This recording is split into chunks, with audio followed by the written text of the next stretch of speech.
about them Irish? I can't take it anymore. I need a national championship.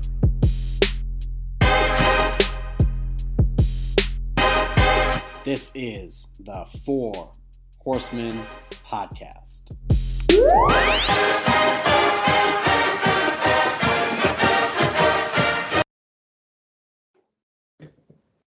Welcome back to the Four Horsemen podcast. We are coming off of a fantastic 44-0 victory of the Notre Dame Fighting Irish, destroying the Boston College Eagles in South Bend, Indiana.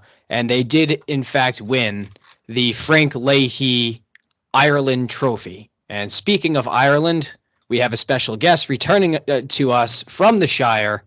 Dylan, welcome back, buddy. We've missed you. There was no way on God's green earth that I was missing SC week for anything. So I'm happy to be back, guys. Thanks for holding down the fort. We've been treading water in a massive ocean for a very long time. So thank you for giving us a life raft and joining us back on the show. So today's P, actually, you know what? I'm going to turn over to you. I'm going to let you outline the show for the listeners, and we'll get right into it. All right. Well, this week we have a lot to talk about. There's some awards that we have to speak about. There's a game that we have to discuss, another game that we have to review, and then we have to find out what Dylan's been doing in Ireland for the last 3 months. So we'll talk about that as well. So just hopping right in. This is the Four Horsemen podcast. We are back. Dylan is back, and it's USC week. A wild, bumpy road got us to this point. And before we get into that, there's some things that we have to talk about. So to everyone's pleasure, we'll be starting with the most anticipated segment on the podcast, the 2-minute drill. Steve, you have the ball to go first. All right. 3, 2, 1. Hit it. All right, so what's upsetting to me this week is the fact that it took until about 3.5 minutes ago, while I was just searching on Facebook randomly, for me to come across a clip of the Notre Dame football players having a snowball fight after the game. That's a really awesome clip, and why is it not out on more social media? I'm obviously going to put it up there for everyone on Twitter to see, but really upsetting that it didn't come across my timeline before just now. 30 seconds. Bam. I'm good. That was after practice. That was offensive line. Just FYI. Shut up. Dylan's missed our banter. So I'll give Dylan a little bit of time to think. Mine's quick. I just wanted to congratulate John Sott on being named on the Ray Guy shortlist. He's one of the semifinalists for the Ray Guy Award. It goes to the best punter in the nation. We know he's the best punter in the nation. The real cool thing about that was my tweet was included on his montage. And I fired that off in a Chinese food restaurant on Long Island while I was having dinner with my wife and her family. She hit me on the leg and said, "Stop tweeting at the dinner table." And I said, "Okay." But then it made the Notre Dame official page today. So a little bit of patting myself on the back, but mostly patting John on the back because he is the best punter in the nation. And we'll prove it when the award season comes around. So shout out John. And the Broyles Award should have had Brian Mesa as a semifinalist. And that's my rant. All right, my turn. You guys know I care about college football lore and where we rank and fit in all of it. So one thing I absolutely hate right now is that the 3 Heisman candidates that are leading for the trophy is Caleb Williams, quarterback for USC, CJ Stroud, a quarterback for Ohio State, and then Blake Corum, the running back for Michigan. 3 programs I can't stand, 2 of which have tied us for 7 Heismans. I mean, depending or not you count Reggie Bush. And that would then put them ahead of us all time. So I don't want that from a historical perspective. And I fucking hate Michigan. So I don't like it. I don't like where we stand here. I'm hoping that we destroy USC. I hope Ohio State and Michigan end in a meteor. And then Max Duggan can win the Heisman at TCU. So there we go. That's with my rant. TCU, not Drake May. Not Drake May from UNC? I will take whoever. I don't care. Just not one of those three. Well, I love it. Game ends in meteor. So that's a wild array from snowball fights to punting awards to meteors ending games. Let's get into BC. That was a football game for the first half, and then the second half was a blizzard. What are your general thoughts on that game, fellas?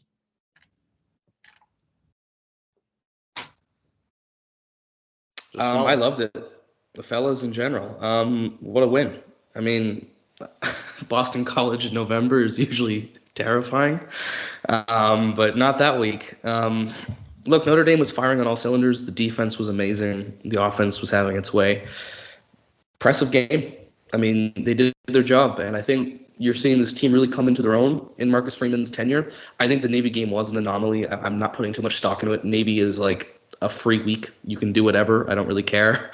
So basically, like Clemson and then BC, you're really building on these two strong games, and I think the team is really dangerous right now. And I think everybody sees that, and I think the Trojans are going to feel that. For sure. It has to feel like Notre Dame is the best 3-loss team in the country, which is what they're currently rated as, right? Like this is a team on fire. So yeah, once again, we're all very acutely aware of the missteps that had happened in the prior weeks of the season, but we're looking at winning 8 out of the last 9 games. Is what it comes down to, and won over a top 5 opponent with the opportunity to do it again. So, in that first half, I mean, just take the first half stats. You had Drew Pine throw for about 130 yards in the first half, give or take, and then the guys were rushing for somewhere in the neighborhood of like 150, almost 200 yards in the first half. So they were up 37-0. By that point, it was completely and totally dominant. Second half, that's just all weather. So I'm not going to look too much into the low yardage on Pine on the full game, especially with wind and conditions and all that sort of stuff.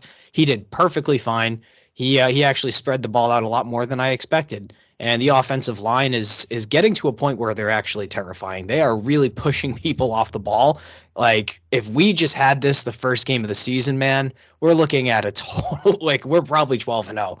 So that's what's the frustrating part. But, hey, everything's clicking at the right moment. And Dylan, like you said, it's definitely putting the Trojans on watch this weekend. And, with the game, you had the record for Foskey. It was the only tackle of the day, actually. Kaiser and Leofau and Jalen Sneed all played very well. Estime Dids, Tyree, the 3-headed monster in the backfield, all played well. Matt Salerno even played well on senior day. But the thing that most impressed me was Benjamin Morrison. He's a freshman, and he's a stud. And Zay Flowers, who was supposed to be this world beater, had 3 catches for 46 yards. And, I mean, the quarterback was inept. He couldn't really throw the ball at all. But really, overall, it was just a beatdown offensively, defensively, even in the special teams. It was just great. We do have to talk about the elephant in the room.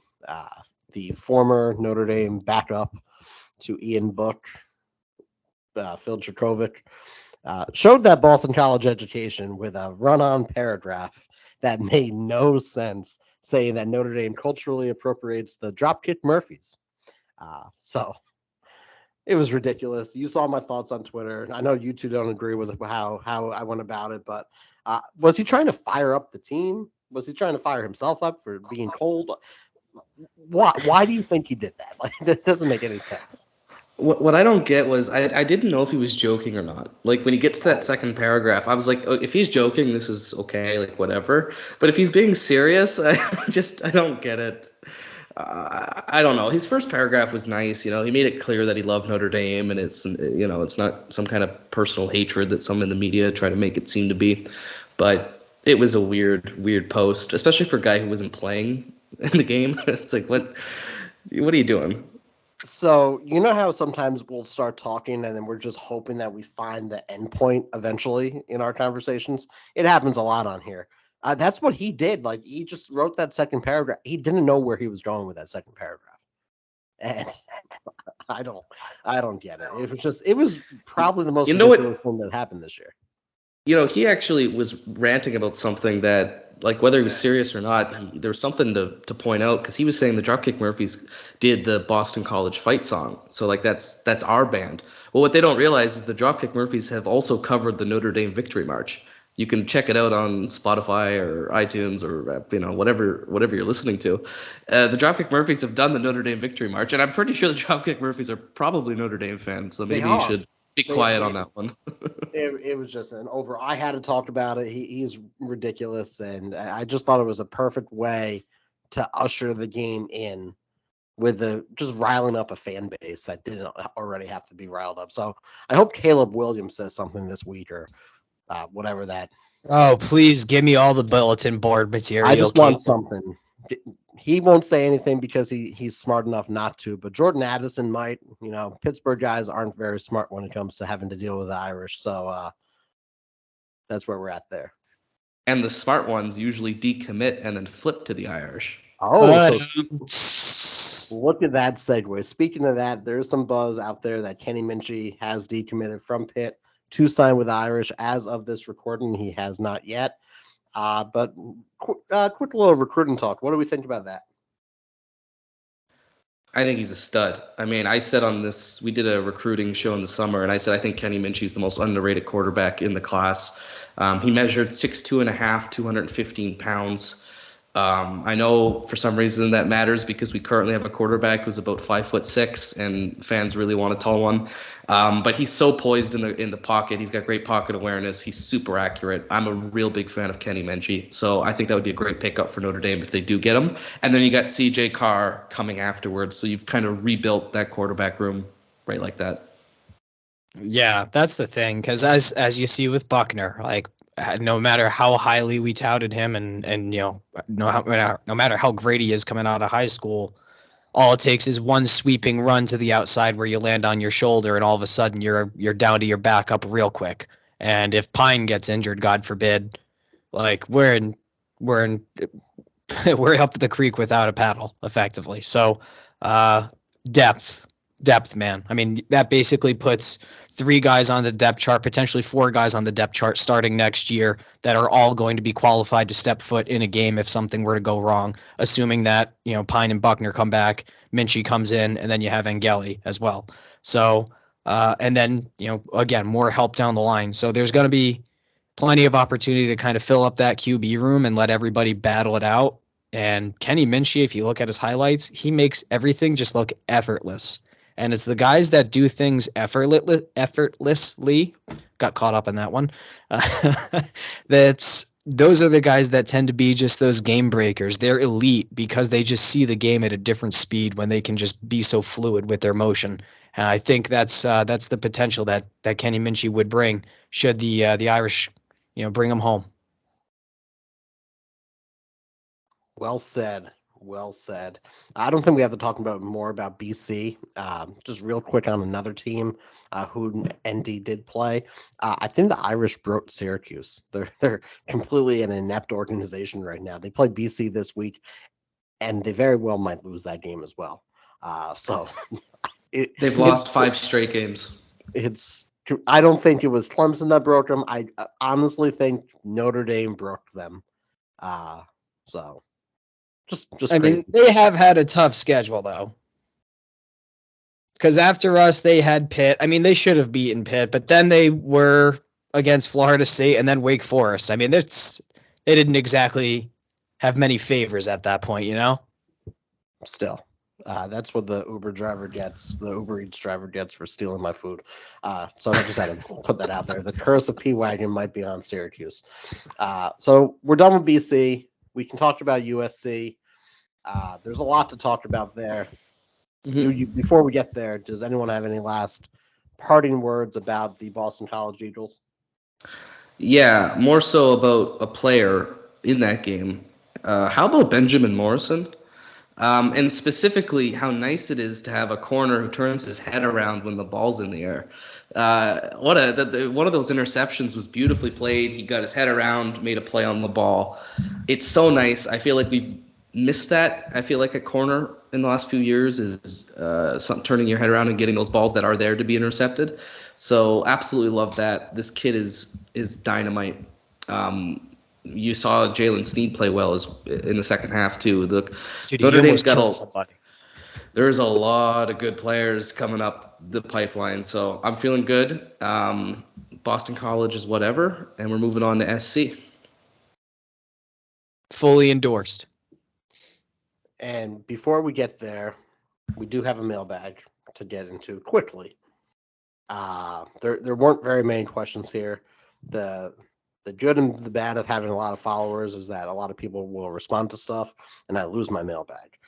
So just quickly, from our friend Tim, ask a Canadian, what do you do for Thanksgiving as a Canadian in Ireland? So what did you do for Canadian Thanksgiving in Ireland? That's actually a great question. So Canadian Thanksgiving is in October, and I don't know any other Canadians here, so I did nothing, and it was really sad. But I have a lot of American friends, and they're doing something for Thanksgiving, I think, Thursday. So I might tag along and just pretend to be one of you guys for this week. So ordering food is what I did, and hopefully stealing American Thanksgiving. We'll allow it. Now, this is from Clean Reggie shot. San. Reggie San has 4 questions. Is Die Hard a Christmas movie? Never seen Die Hard, couldn't tell you. It absolutely is for me. It's my favorite one. I'm going to go with no. Okay, now we got rival questions here. Which ND rival do you hate the most and why? Michigan. Michigan. And I think we all know why. Do you have an hour to talk about it? That's a separate podcast. What team outside of ND's rivals do you hate the most and why? Alabama, just because they've been winning so much, but if not, I would say Ohio State. Do we define Clemson as a rival or no? No, not yet, but it's building to be one. Then Clemson. Yeah, Ohio State's such a good one. I feel like there's a couple of more SEC teams I could probably throw in there. I'm getting very sick of Texas A&M shit as well, but yeah, I think it's probably going to be Ohio State. They're just detestable. If you could create a rivalry between Notre Dame and another school, who would it be and why? That's a tough one. I feel like we have a rivalry with every school. What are the factors you guys are thinking for your answer here? Because I can't, I could say Ohio State, but I don't want to play them. I don't like them. So Nebraska, maybe? I like Nebraska. Bring back Nebraska or even Miami. Or Miami, I think, is a rivalry. That's why I wouldn't. I would have said Miami. Yeah, otherwise. Miami would have been my answer, but I already factored them in as a rival. What about Minnesota? I don't mind the Gophers. They got some history. I would be cool with Minnesota. But what's factoring into my decision is what would be a cool place for us to have a trip to go to, like a good experience. And for me, it's going to land in Happy Valley. I think if there were an official Penn State, Notre Dame, that would be something appropriate because, again, both were independent for the longest time. Obviously, Penn State going over into the Big Ten. So I think that'd be really interesting. I was about to say that because I don't know if we count Penn State. I don't think we do. They count us kind of as a rival because we had a few games back in the 80s. So I was going to say if Penn State doesn't count as a rival, I would definitely take that because Happy Valley would be, I think, a great place to go. Could I say Boston College or Purdue or Boston College and Purdue are rivals. In theory. Maybe in theory. Indiana, just loop in all the Indiana schools. Why not? And then my destination would be Arizona State. Just throw them on a rival, go to Scottsdale, hang out. I did think of that. Yeah. But who else? Is there has to be one more place that would be cool. Florida State as an official. How about Washington? That would be lovely. I've been watching a lot of Washington football. I would love to sailgate. They just have boats and they get drunk on boats before they go into the game. Yeah, because so, they're what, on the other side of the harbor of Seattle, right? yeah. That's pretty cool. Washington State. Wazoo is fine too. I mean, Oregon Washington State. is like more so on the water, so that just makes it a little bit more, cool for me. Now we can just keep talking geography, but for the sake of the podcast, we're not going to. Maybe McGill in Denver. Or Johnson University. Yeah. I won't say where I Well, went. no. For Chicago Joe, we should also mention the University of Chicago. So. Yes, we still need to beat them. So yeah, we're 0-2. speaking of teams that we have beaten before, it's USC week. We don't capitalize them. We don't give them the respect that they don't deserve. So we're going to go through everything here. And Dylan, I'm not sure if you've listened to us. If you have, thank you. We're going to do a quick overview. We play a game during this time as well. The competitor overview. Lincoln Riley, head coach, first year as a head coach. We all know he left Oklahoma to go to LA because a lot of people do that. I believe the girl from the Big Bang did that. They are known as the Trojans. Traveler, the white horse, is their official mascot. They play in the LA Memorial Coliseum. And Steve and Dylan, guess the enrollment of USC. It's a private school, but it's in LA. I'll say 50,000. I was going to say 32.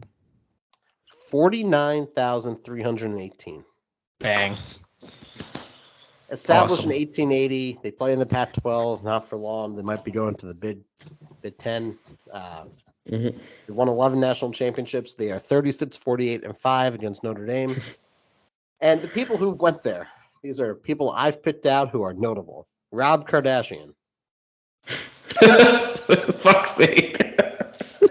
LeVar Burton. He was the host of Reading Rainbow.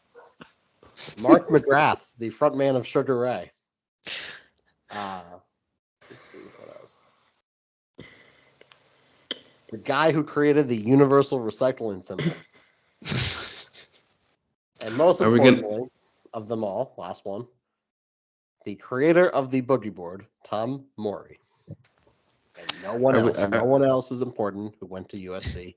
Right. No famous comedians who did some pretty good movies in the mid-2000s. We don't recognize Will Ferrell as an official USC graduate. I do not like Will Ferrell. I think his movies are bad. Factor in the alumni that had their star Hollywood parents pay for their education. There's a lot we could talk about here, but for USC Hate Week, I will not mention Will Ferrell. Snoop Dogg is also a fan. He's off my most listened to playlist this week. I will not do anything that affiliates myself with that piss poor university in Los Angeles. Which, by the way, I must say it's Monday at 5:30 p.m. and you haven't sent any rascally tweets yet, so I'm going to request live on the podcast as people hear you get up to your fucking bullshit. Yeah, it's Hate Week, buddy. Let's go. I had to stump for John Sott first. Punters are people too. Fair enough. While we talk about the game against the Los Angeles 7-on-7 team, I'll leave the floor to you guys first, and we'll go from there. I do have some notes if you would like to hear them. Hit them. Fire away, buddy.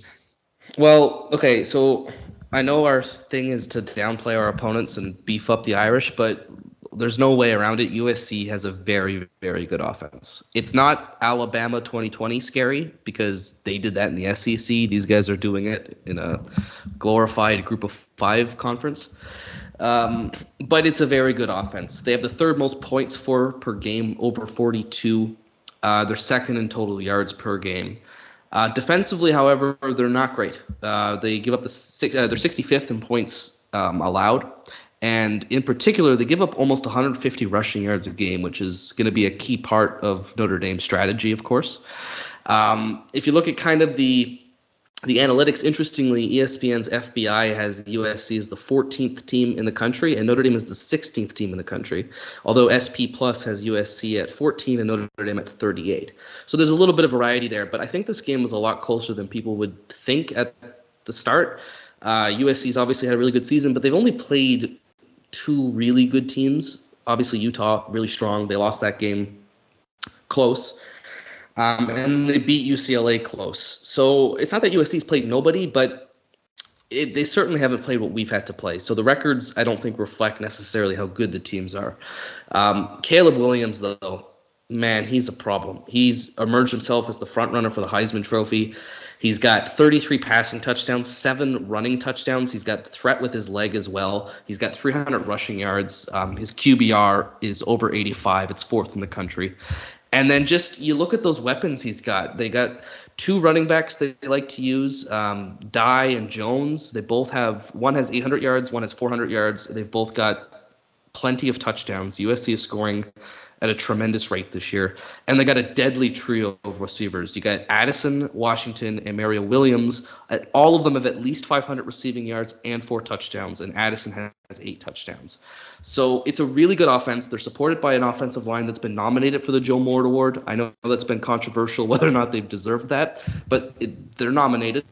And defensively, they got one monster. I'm going to botch the name, but it's Tio Pulotu. Defensive has 11.5 sacks this year, and they have forced 18 interceptions, which is kind of crazy. Notre Dame has only forced 9.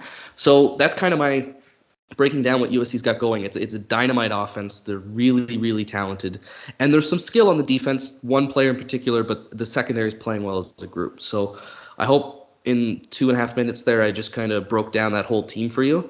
They played games close lately. They've been in a lot of close games. You can run on them. But it is a good offense, and there's no way around that. Injured. He will no longer be playing for the rest of the season. He was injured against Colorado. So with that, he is out. Who's this player that's injured and out for the rest of the season? Travis Dye. He did something to his leg against Colorado. Okay, so now that's why they're down to their next 2 running backs. Yeah, I mean, what stands out to me and what's the most concerning is the 300 yards of running and the 7 rushing touchdowns, that Caleb Williams has, because it's just we've seen time and time again.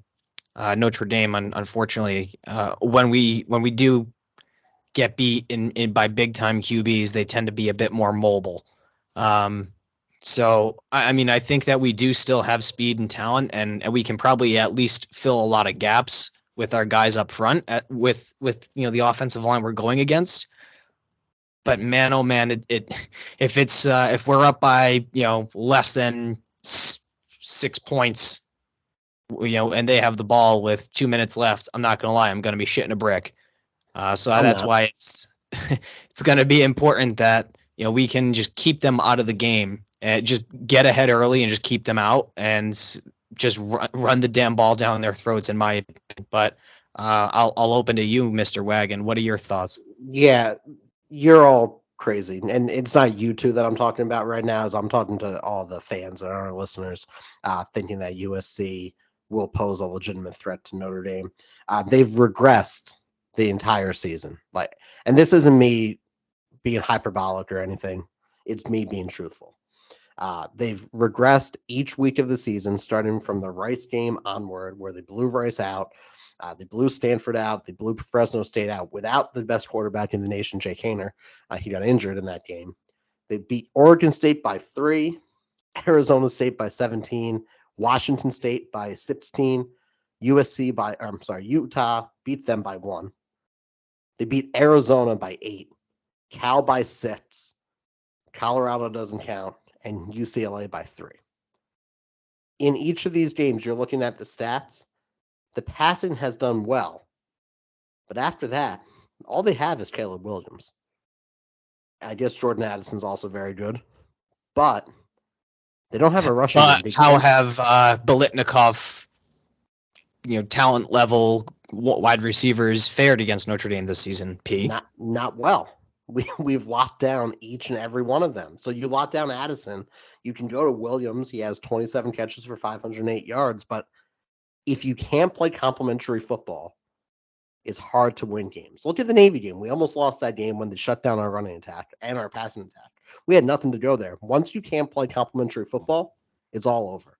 So I'm really not worried about what's going on because they're going to have a game plan for them. We have a good defense. All our defensive guys, Brandon Joseph is coming back. They're all probable for the game. And their defense is bad. Like I put out a statement today when I did some math early in the morning. We'll just read the numbers here. USC has let opponents throw for 257 yards for them. They're averaging 1.5 touchdowns let up and 1.6 interceptions a game. USC is taking away 1.6, should I say. They're also giving up 147 yards of rushing, and they've given up 2 rushing touchdowns in 8 of the 11 games this year. They're passing at 330.8 yards a clip, but they're only rushing for 182. You shut down Caleb Williams, they're not going to have a run game. It's very similar to UNC. It's very similar to what Clemson tried to do. And, you look at Notre Dame opponent averages here. They were only allowing 186.8 yards a game, 1.5 touchdowns, and 130 yards on the ground. We've only given up 2 or more passing touchdowns in 5 games. 4 of them had 2 touchdowns. 1 of them had 5. That was Drake May, who may very well be invited to New York. So overall, people may think that it's really a problem with Caleb Williams, and it is. But they should be worried about our 3-headed beast. And I hate to say it, but also Drew Pine. I think this game is going to come down to the USC offensive line against the Notre Dame defensive line, because you're going to have to get pressure on Caleb Williams. If you give him all day in the pocket, people are going to get open eventually. Now, you'll have to also have usually a man spy him because he is a threat with his legs. So it's going to be very interesting. But if you can whip that offensive line, if you can bring your pressure and force him to make uncomfortable throws, if you could take away the run game, then I think you could Clemson them, which is neuter them offensively. You saw that with DJ Uiagalelei and Dabo Swinney's offense, right? It was not very pretty. And I think Notre Dame has the ability to do that, but you're going to have to beat their offensive line. On the flip side, you're going to have to keep pace with them, which I'm not really worried about because we got one of the best offensive lines in the country and we're running it at a ridiculous rate recently. On top of that, Drew Pine is efficient when he needs to be. Like, it's not like we're operating with a quarterback who can't throw the ball. He's been fine. He's been, 8-1 as a starter. He can make those plays. Also, USC's defense has been pretty vulnerable to tight ends. That's, I think, in a few games this year they've been.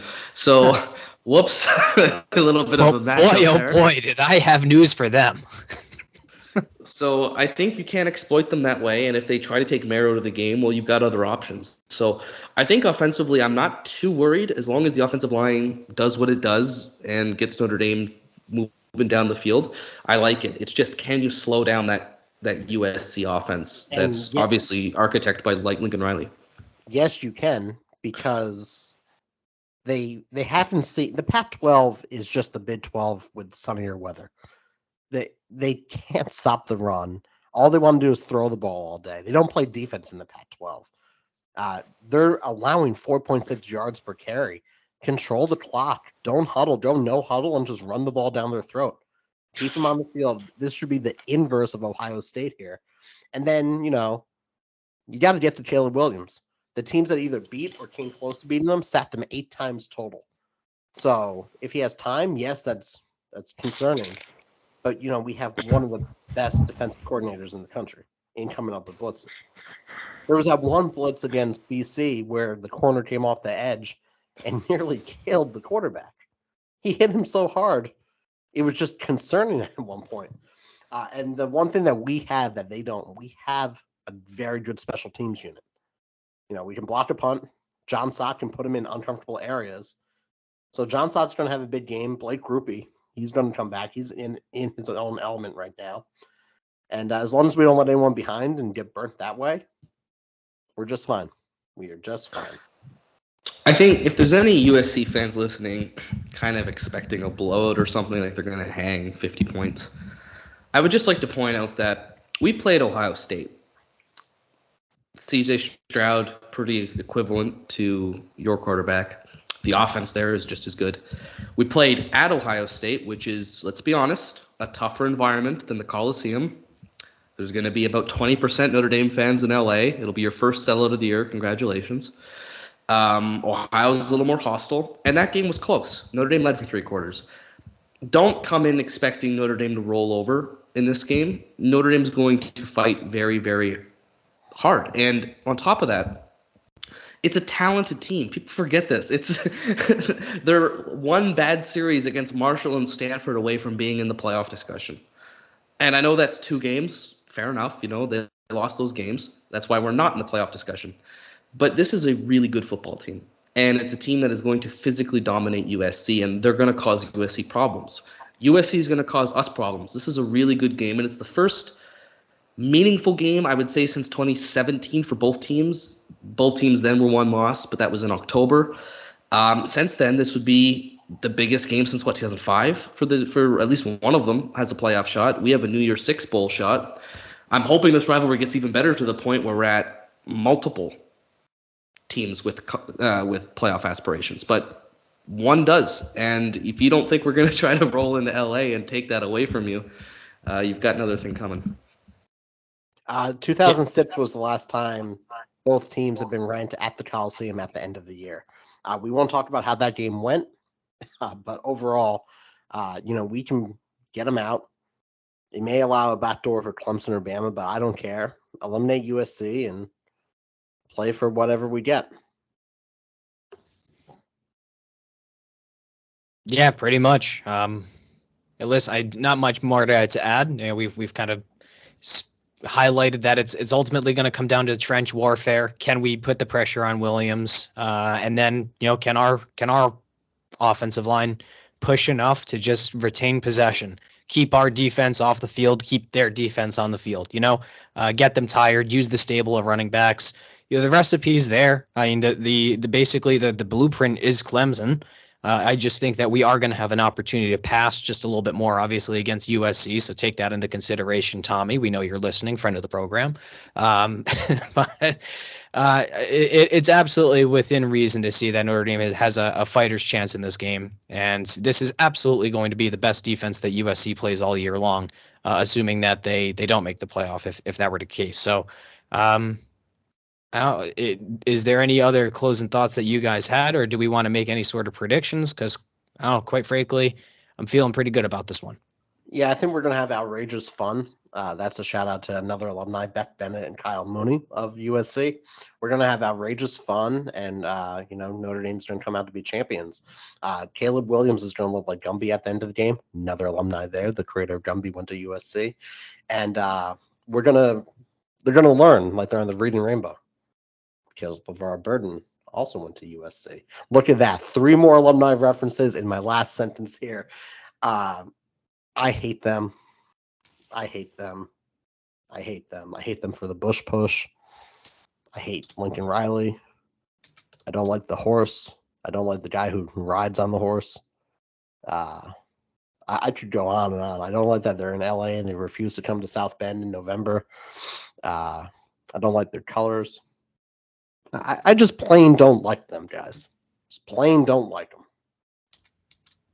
Fair enough. They're very unlikable, in my opinion.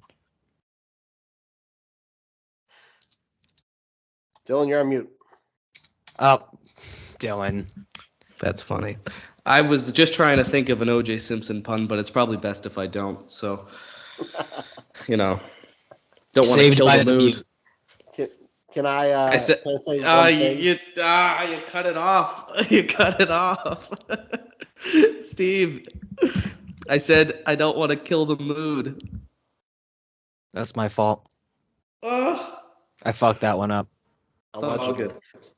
Real quick about USC special teams. This was a stat that I pulled up. Yeah, Dylan, I'm a stat guy now.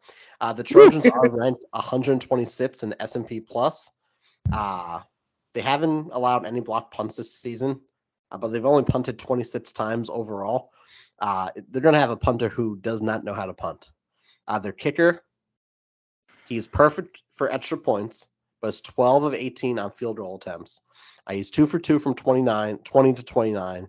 He's 3 for 8 from 30 to 39, but he's perfect from 40 to 49. So force field goals. Get them to punt once or twice. They're due to have a block punt. That's it. That's what I got there. Love it. Seems like an advantage for us. I'd love to end this regular season with another punt block. Imagine if we Michigan Stated them. Imagine if that was a situation where all they had to do was get a fucking punt off in order to basically lock up the playoffs, and we fucking block it and take it back. That would be unbelievable. I want to see a fake punt. I want to see John Stott run. Get him the first down. Also, shout out Jay Bramblett. A few weeks ago, he ran a fake punt from his own 20 for a first down. And I got a ton of love from LSU fans for that, which was super weird. But shout out friend of the program, Jay Bramblett. I want to see John Stott do the same thing. He can run. He was a baseball player in high school. He can run. Brian, because you're listening as well, let John cook. Let him run one. Yeah, or like fake a pass. That'd be wicked. Love it. So yeah, that's our quick USC recap. Let's do one thing. Dylan, for old time's sake, in 5 seconds, I'm going to ask that you reveal the score that you think is going to end. Should we do a score prediction just for the new listeners back for the last couple of seasons? Me and Dylan basically have like the same exact guess every single week. It's kind of scary, and we never pre-rehearse it at all whatsoever. So, Dylan, score prediction in 5, 4, 3, 2, 1. Notre Dame 38, USC 21. I said 38-28. Oh, that's so close. We do it again. We're always within a score of one another. So, you heard it here first. Notre Dame's going to win. We're going to finish off 9-3. We're heading to a playoff, and we're just going to take care of business this upcoming Saturday night, 7:30 p.m. Eastern Standard Time on ABC in the Coliseum in that dog shit city out west. All I have to say is go Irish, love this team, support the quarterback and the OC. Let's go. How about you guys? Go Irish. Beat Trojans. Dylan, congratulations to your Toronto Argonauts for winning the Grey Cup.